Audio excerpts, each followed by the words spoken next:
Hello friends, good morning. मैं मीता बिश्नोई। आज हम लोग ये बिगोनिया का फ्लावरिंग प्लांट है, इसकी पूरी केयर देखेंगे। सक्यूलेंट प्लांट है तो इसकी केयर थोड़ी सी डिफरेंट और स्पेशल होती है। और इसमें लीव्स देखिए कितनी खूबसूरत हो गई हैं। और यही फोलिएज, यही लीव्स गर्मियों में हरे रंग की थी। और इनका शेप देखिए, फ्लावर हो ना हो, इसकी लीव्स, इसकी फोलिएज ही इतना कलर देती है, वाइन, डीप वाइन कलर के। और ये बहुत ही प्रिटी प्लांट होता है, बहुत इजी टू केयर होता है। कम केयर करें तब ये चलता है, ओवर केयर करने से कई बार ख़त्म हो जाता है। और इसमें जो फ्लावर्स आते हैं वो भी बहुत ही नाजुक और बहुत खूबसूरत होते हैं। रेड, पिंक, वाइट, कई कलर्स के आते हैं। और अभी विंटर्स में बहुत इंजॉय करते हैं और बहुत ग्रोथ करते हैं। और इसकी एक और अच्छी बात बताती हूँ मैं आपको, ये बहुत ईजिली कटिंग से लग जाता है। देखिए, मैंने ये वाला कंटेनर भी एक कटिंग से ही लगाया हुआ है। छोटे छोटे कंटेनर्स में लग जाता है। इसकी खूबी ये है, जैसे सर्कुलेंट छोटे कंटेनर्स में लग जाते हैं, छोटे से छोटे, ऐसे ये भी छोटे से छोटे कंटेनर में लग जाता है। और बहुत प्रिटी लगता है लगा हुआ। हैंगिंग बास्केट में तो तूफान मचा देता है। उसकी पिक अगर मेरे को मिलती है तो मैं वो भी डाल दूंगी। ये एक हैंगिंग बास्केट है बिगोनिया की। अब इसकी केयर शुरू करते हैं हम लोग। केयर इसकी ये है कि आप इसको कटिंग से, अगर आपने सेव किया हुआ है, क्योंकि ये सेव भी इजीली हो जाता है, थोड़ा शेड में रखना पड़ता है, पानी से बचाना पड़ता है।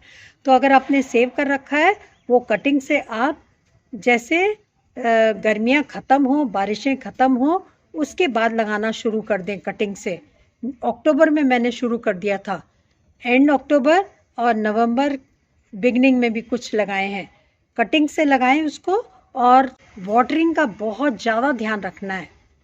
तो पानी का ये है कि जब तक टॉपलेट ड्राई ना हो, जब तक एकदम वाटरिंग अवॉइड करें। कटिंग में भी जब आप कटिंग लगा देते हैं कुछ रूटिंग हार्मोन लगाने के बाद, और सॉइल में डायरेक्ट लगा सकते हैं गमले में, मगर मिट्टी उसकी ऐसे लें कि पानी डालें और निकल जाए एकदम। उसके लिए मैंने लिया है 1 part leaf mould, 1 part compost, 1 part garden soil, साथ में नीम खली, बोन मील और फंगीसाइड।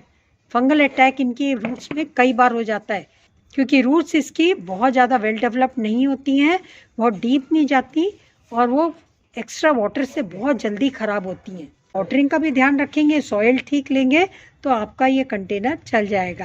हैंगिंग बास्केट में उसको मेंटेन करना इजी इसलिए है क्योंकि एक्स्ट्रा वाटर हैंगिंग बास्केट में वैसे ही ड्रेन आउट हो जाता है। अब इसको फर्टिलाइज कैसे करते हैं ये देखते हैं। इस प्लांट को आपने सॉइल तो बहुत अच्छी ली ही हुई है, मगर इसको आप महीने में, 1 महीने में अच्छे से फर्टिलाइज कर सकते हैं बैलेंस फर्टिलाइज़र से।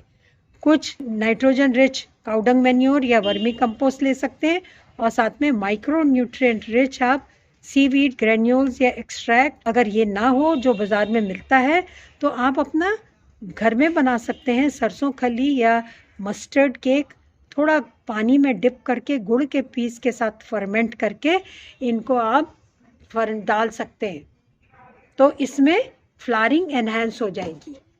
फ्लावरिंग के लिए इसको कुछ माइक्रो न्यूट्रिएंट्स ज़रूर चाहिए होते हैं। तो ये बहुत इफ़ेक्टिव तरीका है जिससे आप फ्लावरिंग एनहांस कर सकते हैं और खूब सारी ले सकते हैं। लोकेशन का तो ज़रूर ध्यान रखें कि इसको थोड़ा सन फेसिंग में रखें। विंटर्स में जब हीट कम रहती है तब आप इसको कहीं भी रख सकते हैं। गर्मियों में इसके लिए शेड लविंग प्लांट है, तो गर्मियों में सेव करने के लिए, क्योंकि हम लोग के दिल्ली एनसीआर में बहुत ज़्यादा हार्श समर्स होती हैं, उसमें सेव करना बहुत ज़्यादा शेड में रख के मुश्किल होता है। उससे भी ज़्यादा मुश्किल होता है जब रेनी सीज़न में बारिश इसके पत्तों पर रेगुलरली गिरती रहती है, उससे ये कई बार फंगल अटैक से गल के ख़त्म हो जाते हैं। तो ये सेव करने का तरीका भी आप ज़रूर ध्यान रखें और कटिंग से लगाएं और खूब इंजॉय करें विंटर्स में इसके फ्लावर्स, इसकी फोलिएज, इसकी लीव्स। Thanks for watching.